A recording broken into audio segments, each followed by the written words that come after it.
उन्होंने भारतीय फौज की वीरता को गलत सोचा था। 18-19 जून तक हमने पूरा टोलोलिंग कॉम्प्लेक्स जीत लिया था। लगातार भीषण फायर हो रहा था पूरे रास्ते।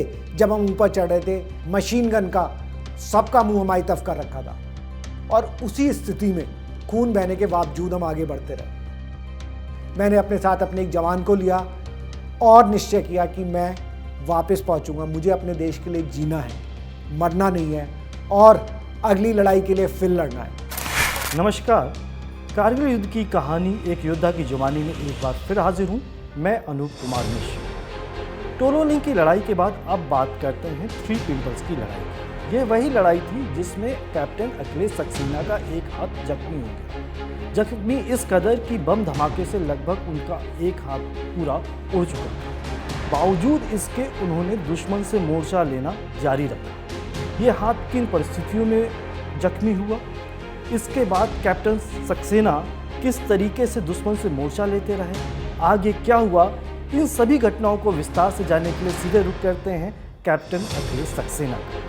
जब हमने टोलोलिंग पे विजय हासिल कर ली, पाकिस्तान का मनोबल थोड़ा टूट गया क्योंकि उन्हें उम्मीद नहीं थी कि जिसको फोर्ट बोलते अपना किला, इंडियन फोर्सेस वहाँ पे फतेह हासिल कर पाएंगे। तो उसके बाद हम लोगों ने हम्प एरिया जिस पे मैंने अटैक लीड किया और उसके बाद पॉइंट 5140 जिस पे कैप्टन विक्रम बत्रा जो टोलोलिंग के बाद हमारे साथ आ गए थे और उनको अगले लक्ष्य को लीड करने का काम मिला था, उन्होंने उसके ऊपर विजय हासिल करी। तो 18-19 जून तक हमने पूरा टोलोलिंग कॉम्प्लेक्स जीत लिया और वो टोलोलिंग कॉम्प्लेक्स एक बहुत बड़ी विजय थी इंडियन फोर्सेस के लिए, जिसने पूरी लड़ाई का रुख पलट दिया। लेकिन अभी लड़ाई ख़त्म नहीं हुई थी, अभी भी कई पीक थी और फिर 25 जून को हमें नया टारगेट मिला three pimples area. Three pimples area 3 peak थी जो बिल्कुल सीधी पीक थी और तीनों पीक के ऊपर, इसलिए उन्हें थ्री पिंपल्स बोलते हैं, तीनों पीक के ऊपर एनिमी ने अपने बहुत स्ट्रॉन्ग होल्ड बंकर्स बना लिए थे। और अगेन वो बिल्कुल 90 डिग्री का स्टीप स्लोप था। जैसे आपने अगर किसी ने लक्ष्य देखी हो, जिस तरह से वो लक्ष्य में स्टीप स्लोप था, उस तरह के स्टीप स्लोप थे। चारों तरफ माइन लगी हुई थी और एक निर्णायक युद्ध के चांसेस थे। तो राजपूताना राइफल को बोला गया कि जब आपने ये टोलोलिंग पे विजय हासिल की है और अगला लक्ष्य आपको दिया जाता है, क्योंकि जवान से लेके हर आदमी चार्जअप था कि हम किसी भी स्थिति में जीत के दिखाएंगे। तो हम अपनी पूरी तैयारी करी, हमने आर्टिलरी गनों को रजिस्टर किया और सारे पीक्स को हमने अपने फायर पे, आर्टिलरी गनों के फायर पे रजिस्टर करके रखा लास्ट दिन के लिए। लेकिन इस अटैक में सबसे बड़ी जो एक घटना वो ये हुई, जब एक फर्म बेस होता है जहाँ से हम लास्ट अटैक की शुरू करते हैं, जहाँ से हम खाना पानी सब निकाल देते हैं और ये जो टुकड़ी होती है केवल आर्म्स अम्यूनिशन लेके अटैक करती है जो दुश्मन के ऊपर। तो जब हम फर्म बेस पे सारी टुकड़ियाँ इकट्ठी होती है और वहाँ से अटैक शुरू होता है, एनिमी को हमारे फर्म बेस का पता चल गया। और जब हम सारे लोग इकट्ठे थे, हम लोग अपना लास्ट लेटर लिख रहे थे, कोई तैयारी कर रहा था, कोई अपना अम्यूनिशन चेक कर रहा था, एनिमी का फायर आया, बहुत ज़बरदस्त फायर। और एनिमी ने चालाकी से एयरबस्ट फायर यूज़ किया। एयरबस्ट क्या होता है, वो आपका गोला हवा में 50 मीटर ऊपर फटता है और जब फटता है तो उसमें से जैसे हज़ारों गोलियां, उसके हज़ारों टुकड़े हो जाते हैं और वो चारों दिशाओं में जाते हैं। तो आप किसी भी चट्टान के नीचे हैं, कुछ है, आपके बचने के चांसेस बहुत कम है। तो उन्होंने हज़ारों गोलों से फायर किया क्योंकि वो इस अटैक को विफल बनाना चाहते थे और अगर किसी अटैक में शुरू में ही कैजुअल्टी हो जाए फिर वो अटैक आगे लॉन्च नहीं होता। उन्होंने अटैक किया, हमारे बहुत लोग इंजर्ड हो गए और पाकिस्तान ये सोच के बैठ गया कि अब उन्होंने अटैक को शुरू होने से पहले ही विफल कर दिया। लेकिन अगेन उन्होंने भारतीय फ़ौज को गलत आंका था, उन्होंने भारतीय फ़ौज की वीरता को गलत सोचा था।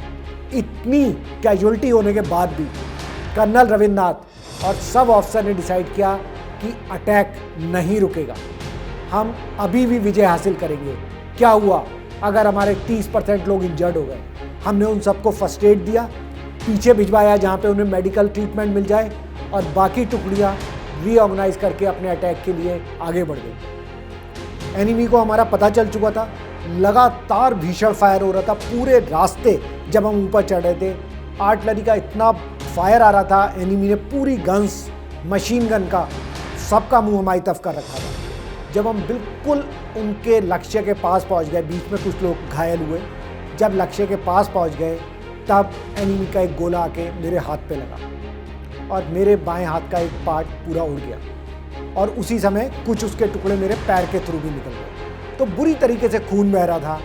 अब निर्णय ये करना था कि क्या करना है, क्योंकि उस समय तक जो दूसरे ऑफिसर थे उसमें से भी एक ऑफिसर वीर गति को, मेजर आचार्य वीर गति को प्राप्त हो चुके थे। और जब जवानों के पता चलेगा कि और ऑफिसर भी आपके बुरी तरह घायल हो गए तो उनके मनोबल पे असर पड़ता है। तो इसलिए मैंने अपने जो बड़ी मेरे साथ चलता है, जो मेरा जवान, मैंने उसको बोला कि किसी को मत बताना कि मेरे इतनी घायल हो चुका हूँ। तो हम एक फील्ड ड्रेसिंग कैरी करते हैं, वो फील्ड ड्रेसिंग हाथ पे लगाई और हाथ को सिर के ऊपर बांधा जिससे ब्लड कम से कम बहे। और उसी अवस्था में मैं, क्योंकि आर्टिलरी गन्स का फायर कंट्रोल कर रहा था, अगर वो आर्टिलरी गन्स का फायर एनिमी पे रुक जाता तो हमारा पूरा अटैक रुक जाता।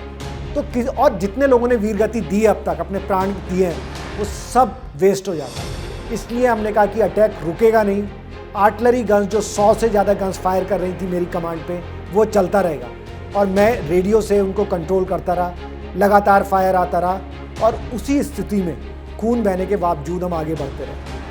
मोस्ट ऑफ द ऑफिसर और जवानों की डेथ वहाँ पे खून बहने से हुई, क्योंकि जब तक आपको पहला फर्स्ट एड मिलता था आपकी बॉडी से इतना खून निकल चुका होता था कि आपका रिवाइव नहीं किया जा सकता था। लेकिन वो चांस लेना ज़रूरी था, ना कि मेरे लिए बट उस हर भारतीय शहीद के लिए जिसने आज तक इस जगह तक आने के लिए अपने वीर गति प्राप्त की या अपना सेक्रीफाइस किया। हमने विजय हासिल की, बट जब तक मैं पूरी तरह बेहोश हो चुका था, इतना ब्लड निकल चुका था। उसके बाद उन लोगों ने मुझे होश में लाया और मैंने वापस जाने का फैसला किया। कोई आपको उठा नहीं सकता उस अवस्था में, आपको खुद जाना है। इतनी आपका बॉडी का एक पार्ट निकल चुका है, आप बुरी तरह घायल हैं, शायद 30-40% खून निकल चुका है और बाकी निकलता जा रहा है। मैंने अपने साथ अपने एक जवान को लिया और निश्चय किया कि मैं वापस पहुंचूंगा। मुझे अपने देश के लिए जीना है, मरना नहीं है और अगली लड़ाई के लिए फिर लड़ना है। हर कदम शायद मुझे लग रहा था मेरी ज़िंदगी का लास्ट कदम होगा, क्योंकि इतना खून बह गया था, शक्ति पूरी चली गई थी। केवल ये मेंटल पावर थी, विल पावर थी जो मुझे प्रेरित कर रही थी कि अगला कदम लेना है। कितनी बार मैं गिर पड़ा चट्टानों पे, मेरा पूरा मुंह छिल गया और मेरे जवान को एक ही इंस्ट्रक्शन था, जब भी मैं गिर जाऊं, बेहोश हो जाऊं, आप उस पर पानी डालो, मुझे होश में लाओ, खड़ा करो और हम आगे बढ़ेंगे। और उस तरीके से हमने आगे बढ़ना शुरू करा। बहुत मुश्किल जर्नी थी ये पूरी जर्नी। मैं जो एक बुक है नेशन फर्स्ट, उसमें कवर की गई है। और 5 घंटे के इस स्ट्रगल के बाद, जीवन और मृत्यु के बाद, जहाँ मुझे लग रहा था कि शायद मैं वापस नहीं पहुँच पाऊँगा, मैं उस जगह पहुँचा जहाँ मुझे मेरा डॉक्टर मेजर सोमनाथ वासु, जहाँ में पहला मेडिकल पोस्ट मिला, वो जो आपकी दिमागी शक्ति आपको वहाँ तक लाई थी, उसने जवाब दिया और मैं फिर अपने होश खो बैठा। फिर मुझे 2 दिन बाद ही होश आया, जब तक मेरे 2 ऑपरेशन हो चुके थे। फिर मुझे दिल्ली, श्रीनगर में शिफ्ट किया गया और फिर लाइफ ने एक नया टर्न लिया। तो ये थी 3 पिंपल्स की कहानी। यह थी कहानी एक योद्धा की जुबानी। जल्द ही आपसे फिर मुलाकात होगी, तब तक के लिए दीजिए इजाज़त। नमस्कार।